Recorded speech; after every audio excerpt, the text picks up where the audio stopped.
بسم اللہ الرحمن الرحیم۔ محترم ناظرین، السلام علیکم۔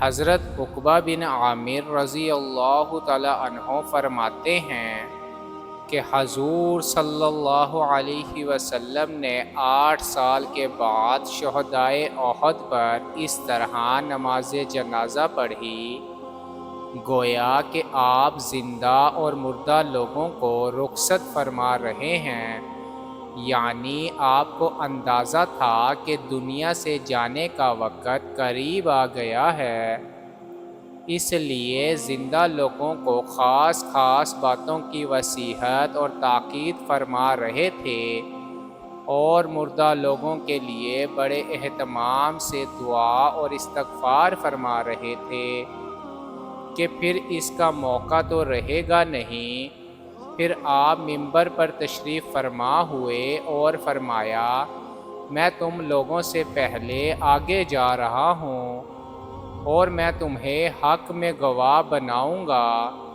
اور تم سے وعدہ ہے کہ حوض کوثر پر تم سے ملاقات ہوگی، اور میں اپنی اس جگہ سے اس وقت حوض کوثر کو دیکھ رہا ہوں، کیونکہ اللہ تعالیٰ نے درمیان کے تمام پردے ہٹا دیے ہیں۔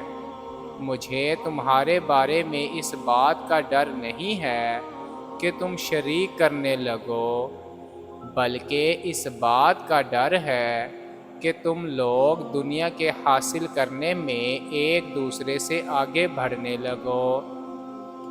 حضرت عقبہ رضی اللہ تعالی عنہ کہتے ہیں کہ یہ حضور صلی اللہ علیہ وسلم کی زیارت کا میرے لیے آخری موقع تھا۔